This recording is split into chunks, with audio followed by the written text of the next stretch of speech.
Nenhuma empresa de sucesso pode projetar o futuro baseado no que fez ela dar certo. Isso não existe mais. O mundo está tão rápido, esse mundo digital, esse mundo de oferta cruzada, de informação disponível, de conectividade, faz com que praticamente todas as empresas do mundo tenham acesso a todos os consumidores do mundo. É claro que isso aí eu estou indo no extremo. Então, assim, inovação é absolutamente fundamental. Eu acredito que é errado se fazer o cálculo da inovação como o retorno do investimento da inovação. Para mim é uma questão de sobrevivência. Ou se inova, ou há uma possibilidade muito grande que não vai se estar no mercado, pelo menos com a mesma relevância no futuro. E a grande inovação, e aí, primeiro é entender o consumidor, entender o cliente. Entender, ler o cliente, usar informações, saber segmentar, desenhar ofertas que façam sentido para aquele cliente é absolutamente fundamental. E aí tem uma coisa em que grande parte das companhias erram, no mundo todo, mas aqui no Brasil, então, parece que as pessoas não enxergam isso, quem está dirigindo as companhias. Não ofertar um produto ou um serviço melhor para o seu cliente atual hoje é colocá-lo em risco de perda. Então tem essa questão, não, meu cliente, ele paga bem até ele ter uma oferta e aí ele muda. E não só muda, como nunca mais volta a fazer negócio com a sua empresa, porque ele percebe, bom, eu não estava sendo bem tratado, eu estava sendo explorado. Então tem uma questão, e tecnologia para isso é fundamental, inovação, quando se fala de omnichannel, de ter uma oferta relevante, conseguir ouvir o cliente de várias maneiras e ofertar de várias maneiras, isso é fundamental para a manutenção dos atuais, o que é fundamental, não perder cliente, né? Como para adquirir novos clientes. Mas a tecnologia como um todo, ela tem que estar dentro de casa também. No mundo digital, em que o número de transações aumenta exponencialmente e muitas empresas muito bem estabelecidas hoje têm processos internos que foram desenhados para o mundo analógico, baseado em papéis ou mesmo em automação de processos que não tem o volume, não tem o throughput, não tem a dinâmica necessária para uma interface na frente que é digital e rápido. Então há uma necessidade também de se redesenhar. Aí tem um conflito enorme, porque conseguir prioridade e fazer a transformação de processos e sistemas é um negócio caro. Então aí vem a necessidade de se reinventar. Muitas empresas estão criando divisões inteiramente novas, digitais, fora do ambiente da empresa, até com regras diferentes, perfis de pessoas diferentes. Outras fazem parcerias, outras administram melhor a questão de inovação internamente, criando áreas de inovação, que é um modelo que pode servir para algumas, mas eu não acredito que é o mais adequado, porque você cria um conflito com a gestão do dia a dia. Então é necessário separar recursos, pessoas, ideias e investir nelas, olhando para o futuro do negócio, para a estratégia, para o que o cliente está exigindo, e se associar a outras empresas ou a comunidades ou ecossistemas em que você tem essa questão de desenvolvimento de tecnologias e novas ideias de uma forma muito mais rápida e sem as travas internas.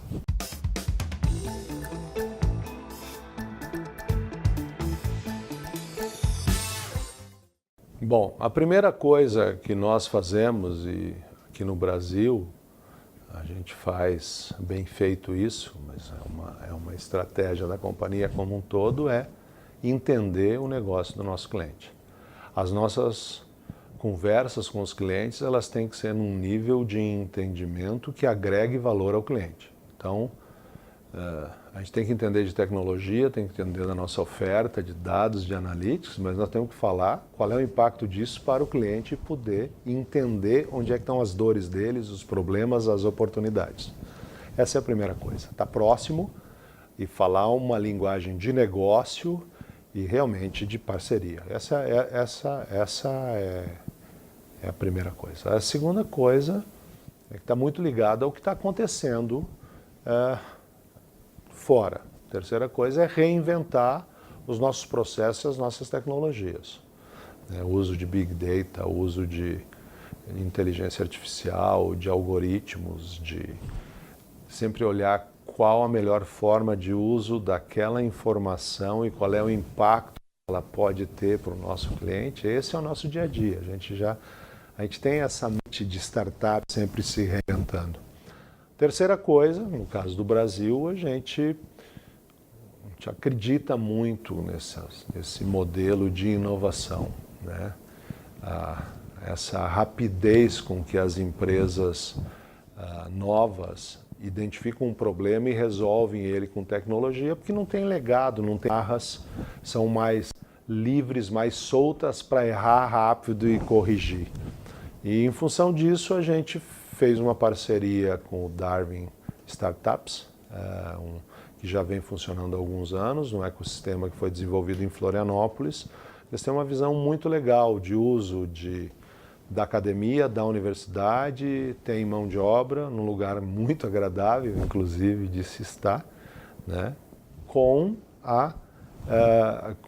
essa proficiência no desenvolvimento de empresas. Então, eles já têm um ecossistema bem montado, toda a mentoria que se faz, todo o acompanhamento que se faz é muito profissional, eles já estão estruturados, e com isso a gente agrega a nossa capacidade de uso de tecnologia, analytics, dados, e a nossa capacidade de fazer negócio em escala que nós já temos. Nós podemos ajudar essas empresas e, ao mesmo tempo, nós vamos ser influenciados por essas novas ideias. A verdade é que tem muita gente inteligente pensando em novas maneiras de fazer as coisas. E você está exposto a esse mundo, né? Você dá contribuições, mas você recebe muita influência e interferência de novas ideias, de novas cabeças.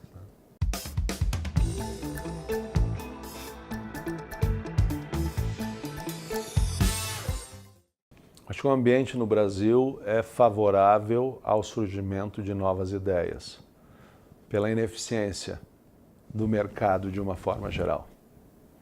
Então, assim, existe uma oportunidade enorme. Tem tanto problema para resolver, tanta ineficiência, que existe uma oportunidade enorme.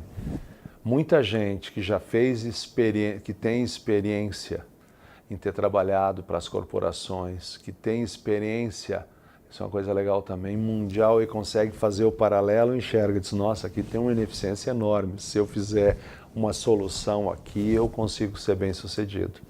Então, a nossa ineficiência alimenta a inovação, a mentalidade dos empreendedores. Então, existe, de fato, um ambiente favorável a isso. O outro é que o brasileiro é muito criativo. Tem gente excelente aqui no Brasil. A gente tem uma limitação de cabeças que pensam em tecnologia, eu acho, porque se perdeu um pouco. Nós temos um problema de educação em todos os níveis no Brasil. Isso precisa ser endereçado urgentemente como uma agenda estratégica do país. Mas tem muita gente boa também. Então, tem vários casos que já deram certo. A terceira coisa é que tem recurso disponível. Tem muita venture capital, tem muita gente investindo. Quer dizer, contar essa história, montar essa história, trazer o investimento e gerar os cases é que vai separar ideias de empresas de verdade, né? Mas eu acredito muito. Agora, acho que falta um contexto mais global. Muitas ideias aqui no Brasil são desenhadas e pensadas para um mercado brasileiro ilimitado, quando, na verdade, a concorrência vai ser global. Então, por que não pensar em mercados globais também? Tem algumas empresas aqui no Brasil que já estão pensando. Infelizmente, pensando global, pensando em criar escala fora. Infelizmente, são a minoria.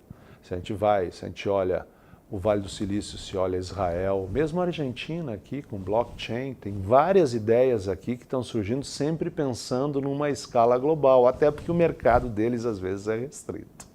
Mas é interessante isso, eu acredito demais nisso, eu acho que isso vai fazer uma renovação no mercado como um todo, é fundamental. Falei bastante de fintech, mas isso está valendo para todas as áreas da economia, todas as áreas de negócio.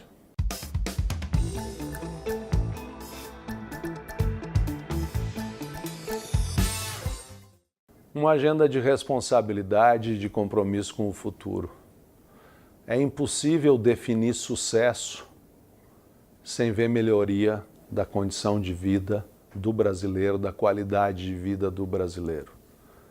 Qualquer empresário que realmente queira ter perenidade e sustentação no seu negócio, ele tem que olhar para o seu entorno, não só pela forma com que ele trata os funcionários, não só pela forma com que ele trata o ambiente, mas também qual é o impacto que ele vai causar na economia.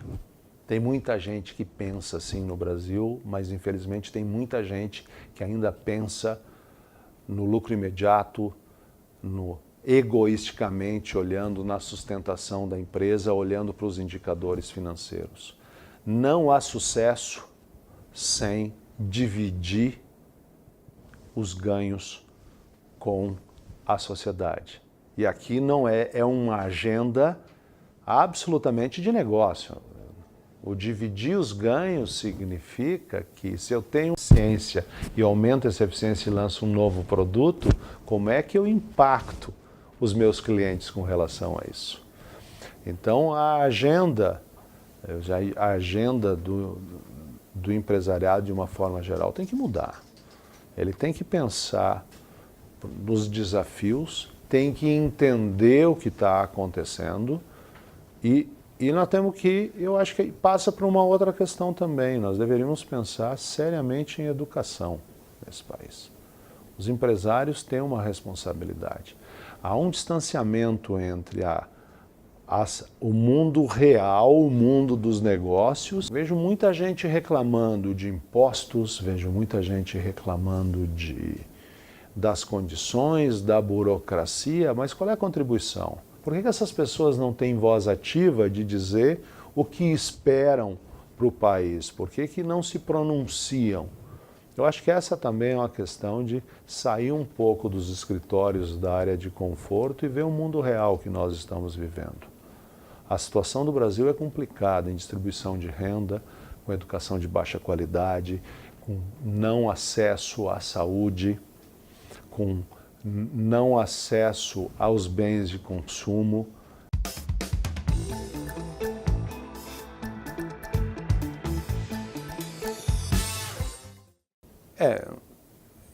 Eu acredito que um Estado eficiente é o maior sonho de consumo de todo brasileiro.